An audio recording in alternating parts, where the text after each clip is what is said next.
આદિવાસી જરા જોરથી આજુબાજુ ભાજપના બી 2-4 લોકો વિડીયો બનાવતા હશે એટલે એમને પણ થવું જોઈએ કે દમદાર કાર્યક્રમ હતો ચૈતરભાઈના સમર્થકોમાં પાવર હતો જુસ્સો હતો જોશ હતો એટલા માટે તમને કેમ છું કે જોરથી આજુબાજુમાં હશે એમને બી બિચારાને એમના નેતા મોકલે કે ભાઈ જાવની વિડીયો બનાવી લાવો એટલે આવવું પડે બિચારાને એટલે જોરથી બોલો જય આદિવાસી જય બિરસા દાદા જય બિરસા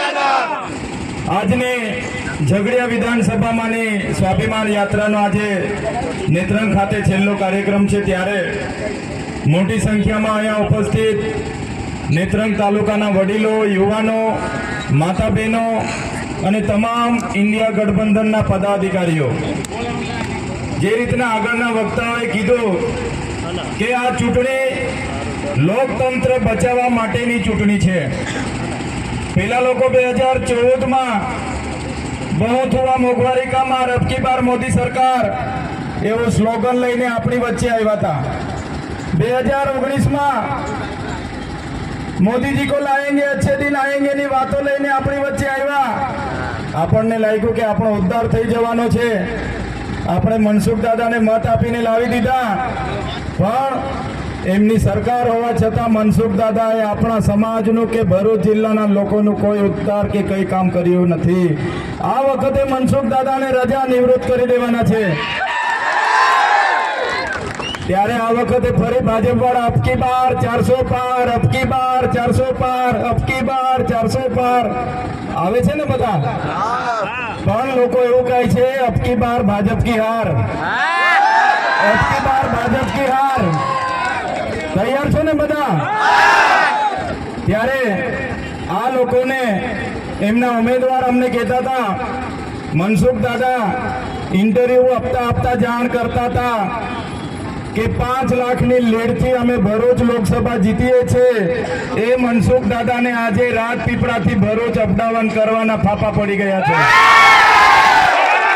એ મનસુખ દાદા આજે તમારી બધાની નેત્રંગમાં ઉપસ્થિતિનો વિડીયો જોઈ લેશે એ મનસુખ દાદાને ઊંઘ નથી આવવાની રાતે ઉઠીને પણ માટલાનું પાણી પીવું પડશે હવે ઉંમર થઈ ગઈ ભાઈ આરામ કરો અમારા જેવા યુવાનને લડવા દો તક આપો સાચી વાત છે ને ત્યારે ફરી મનસુખભાઈ હજુ 5 વર્ષ માંગવા આવ્યા છે 30 વર્ષમાં તો કંઈ કર્યું નથી એટલે હવે મનસુખ દાદાને આપણે રજા આપવાની છે અને તમારી સામે યુવાનોની ફોજ ઊભી છે આ યુવાનોને એક તક તમારે આપવાનો છે તૈયાર છો ત્યારે તમે જોઈ લો આમના શાસન દરમિયાન મોંઘવારી ઓછી કરવાની વાત હતી 450 નો ગેસનો બાટલો આ મોંઘવારી ઓછી કરવા વાળા લોકોએ આજે 1250 સુધી પહોંચાડી દીધો છે પેટ્રોલનો ભાવ 65 રૂપિયા હતો આ મોંઘવારી ઓછી કરનાર લોકોએ 95 રૂપિયા સુધી પહોંચાડી દીધો છે એટલા જ માટે અમે તમને કહેવા માટે આવ્યા છે હવે કોઈ મોદીની ગેરંટીમાં કોઈએ પડવાનું નથી મોદીની ગેરંટીની વાત કરે છે પણ મોદીની ગેરંટીમાં કોઈએ પડવાનું નથી શેની ગેરંટી ભાઈ મોદીજી તમારી શેની ગેરંટી જે મોદીજીએ પોતાની ધર્મપત્ની જશોદાબા સાથે અગ્નિની સાક્ષીમાં 7 ફેરા લીધા હતા અને 7 જન્મો સુધી સાથે રહેવાનું વચન આપ્યું હતું એ જશોદાબાને સાચવી નથી શક્યા તો તમારી અમારી શું ગેરંટી લેવાની છે તો તમારી અમારી ગેરંટી શું આપવાના છે એટલે કોઈ ગેરંટીમાં પડવાનું નથી એ જ મોદીજી આપણને કહેતા હતા બધા જનધન ખાતા ખોલાવી રાખજો આપણે બધાએ 500 વાળા ખાતા ખોલાવી દીધા હતા 15 લાખ રૂપિયા આપવાની વાત હતી 15 લાખ રૂપિયા બધાને મળી ગયા આ ખૂણાવાળા બોલતા નથી ભાઈ મળી ગયા હોય તો કહેજો મોદીજીએ 15 લાખ આપી દીધા આજે 15 લાખ માટે મારા યુવાનો દર મહિને એટીએમ માં ચેક કરવા જાય છે પણ પૈસા આવ્યા ત્યારે આ વખતે આપણે સમજી જવાનું છે આ ઝૂઠા લોકોને આ વખતે આપણે અહીંયા ફાવા દેવાના નથી આજે ચૂંટણી છે ભાજપમાં હલબલી મચી ગઈ છે જોઈ લીધું ને તમે બધાએ ખલબલી મચી છે મનસુખ દાદા જ્યાં બી ભાષણ બોલે 11 વખત ચૈતર વસાવાનું નામ લેવું પડે છે 11 વખત એમના મુખ્યમંત્રીએ દેશના ગૃહમંત્રીને ભાષણમાં 7 વખત ચૈતરભાઈનું નામ લેવું પડે છે, 7 વખત. આ આપણી તાકાત છે. આવનાર દિવસોમાં ચૂંટણીમાં એમની પાસે કોઈ હથિયાર બચ્યું નથી, ધર્મની રાજનીતિ નથી બચી, ત્યારે આ વખતે એ લોકો પોલીસનો પણ ઉપયોગ કરવાનો છે. મિત્રો ધ્યાન આપજો. લોકલ પોલીસ તો બિચારી શું કરે, એમના આઈપીએસ લોકોને સૂચના છે કે પોલીસનો ઉપયોગ કરીને ચૈતર વસાવાને હરાવી દેવાના છે. પણ જે ચૈતર વસાવા ગુજરાતની ભાજપ સરકારથી નથી ડર્યા, કેન્દ્રની ભાજપ સરકારથી નથી ડર્યા, એ ચૈતર વસાવા કોઈના બાપથી પણ નથી ડરવાના. અમારા ભાજપને આ સ્ટેજ પરથી ચેલેન્જ કરીએ છીએ, અમારા એક કાર્યકરને તમે ટચ કરીને દેખાડો, તમને છઠ્ઠીનું દૂધ યાદ દેવાઈ દઈશું. અમારા એક આગેવાનને હાથ લગાડી બતાવો, તમને છઠ્ઠીનું દૂધ યાદ દેવડાવી દઈશું અમે. ત્યારે કોઈ ડરવાની જરૂર નથી. આ લોકશાહીમાં આપણો બધાનો અધિકારનો તમારે ઉપયોગ કરવાનો છે. આજે કેટલાક લોકોને એવું હશે, નવા નવા ઉમેદવારો ઉભા કરી દઈશું, નવી નવી પાર્ટી લાવી દઈશું, કેટલીક પાર્ટીઓને ભાજપમાં લઈ જઈશું, ઘણા નેતાઓને લાવીશું, પણ આ વખતે કોઈ મેળ પડવાનો નથી. એમનો ગરબો આ વખતે ઘરે જતો રહેવાનો છે. ત્યારે હવે દિવસો આપણા પર ઓછા છે, કામ આપણે જાજુ છે. ત્યારે તમામ મિત્રોને અપીલ કરું છું, હવે મારાથી ગામમાં અવાય કે નહીં અવાય, તમારા ઘરે અવાય કે નહીં અવાય, હવે તમારે બધાએ જ ઉમેદવાર બનીને તમારા વિસ્તારમાં ઉતરી જવાનું છે. તૈયાર છો બધા? જે રીતે આગ લાગે છે, ગામમાં ખબર પડે કે આગ લાગી અને આપણે દોડીને નીકળે, હાથમાં ડેગડું આવે, માટલું આવે, લોટો આવે, જે આવે તે લઈને દોડીએ છીએ ને આપણે આગ ઓલાવવા માટે દોડી દઈએ છીએ. એ રીતના આજે આપણી આગ લાગેલી છે એવું સમજવાનું છે. આગ લાગેલી છે જેમાં બેસવાનું મળે, ટુ વ્હીલ મળે તો ટુ વ્હીલ, સાયકલ મળે સાયકલ, રિક્ષા મળે રિક્ષા, ઇકો મળે ઇકો. સવારે ઉઠીને બધા અઠવાડિયા માટે નીકળી જવાનું છે. અને આ વખતે તમને કેમ છું, તમામ સમુદાયના લોકો, ઇન્ડિયા ગઠબંધનના લોકો, કોંગ્રેસના સાથી મિત્રો રાત દિવસ આપણા માટે મહેનત કરે છે. ત્યારે આપણો નેત્રંગ પાછળ ના રહી જાય, આપણા નેત્રંગના બૂથો પાછળ ના રહી જાય, જવાબદારી હવે તમારે લઈ લેવી પડશે. તૈયાર છો બધા? જે દિવસે મતદાન ગણતરી થશે 4મી જૂન, એ દિવસે મારો નેત્રંગ તાલુકો પાછળ ના રહી જાય.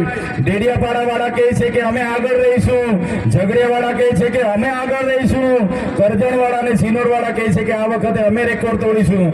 પણ મારા નેત્રંગના મારા સાથીઓ, મારા મિત્રોને કહેવા માંગુ છું, અહીંના મારા વડીલોને કહેવા માંગુ છું, આખા લોકસભા ક્ષેત્રનો રેકોર્ડ નેત્રંગ વાળાએ આ વખતે તોડવાનો છે. તૈયાર છો ને? તમારે આખા લોકસભાના દરેક તાલુકાનો રેકોર્ડ આ વખતે તમારે તૈયાર તોડવાનો છે. એ વાત કરવા માટે અમે આવ્યા છે અને વધારે સમય નથી લેતા, ઘણો સમય લાંબો થયો છે. પણ આ ચૂંટણીમાં ખૂબ મહત્વની ચૂંટણી છે. આજે એ લોકો દેશના ગૃહમંત્રીને લાવે છે. ગૃહમંત્રી એમના સાંસદે 30 વર્ષમાં કર્યો છું એની વાત નથી કરતા. ચૈતરભાઈ આમ છે, ચૈતરભાઈ તેમ છે, ચૈતરભાઈ ફલાણા છે, ઢીકણા છે. અલ્લાભાઈ, ચૈતરભાઈ તો ચૂંટાયા હજુ 1 વર્ષ થયેલું છે, તમારા સાંસદે શું કર્યું છે એની વાત કરો. ત્યારે એમણે મંચ પર આપણને નક્સલવાદ ફેલાવવાનો આપણને આરોપ લગાડ્યો છે. નક્સલી કહ્યા ત્યારે અમિતભાઈને કહેવાનું છું, અમિતભાઈ, આ આદિવાસી સમાજ અંગ્રેજો સામે લડ્યો તો, વિકાસમાં પણ ખૂબ મોટું યોગદાન છે. અને અમે જ્યારે અમારા જળ જંગલ જમીનની વાત કરીએ છીએ ત્યારે તમે અમને નક્સલી કહો છો. એનો જવાબ આ વખતે લોકસભાની ચૂંટણીમાં અમે આપીશું. લોકસભાની ચૂંટણીમાં આપીશું. આટલી મોટી જીઆઈડીસીઓ છે, એ જીઆઈડીસીઓમાં તમારા નેતાઓના હપ્તા ચાલે છે, ટોલા ચાલે છે, કોન્ટ્રાક્ટ ચાલે છે. એના લીધે આજે અમારા યુવાનોને કાયમી નોકરી નથી મળતી. આવનાર દિવસમાં ચૈતર વસાવા અને એમની ટીમ જીતે છે. સ્થાનિક જેટલી પણ કંપનીઓ છે એમાં અમારા સ્થાનિક યુવાઓને 80% કાયમી રોજગારી આપવાનું કામ અમે કરીશું. ત્યારે અમે જેલમાં હતા ત્યારે મનસુખ દાદા હિચકે બેસીને પ્રેસ વાળાને ઇન્ટરવ્યુ આપતા હતા કે ચૈતરભાઈ તો જેલમાં છે, મેદાન ખુલ્લું છે, અમે રમતા રમતા 5 લાખની લીડથી જીતવાની વાત કરતા હતા। ત્યારે આપણા મંચ પરથી મનસુખ દાદાને કહેવા માંગુ છું, તો આમના બધાના આશીર્વાદથી અમે જ્યારે છૂટીને આવેલા છે, નેત્રંગ ઉભા છે, ત્યારે મનસુખ દાદાને પણ કહેવા માંગુ છું, मनसुख दादा ने पण कहवा मांगू छू, तुमको क्या लगता था नहीं लौटेंगे, गलत, जब तक तोड़ेंगे नहीं तब तक छोड़ेंगे नहीं।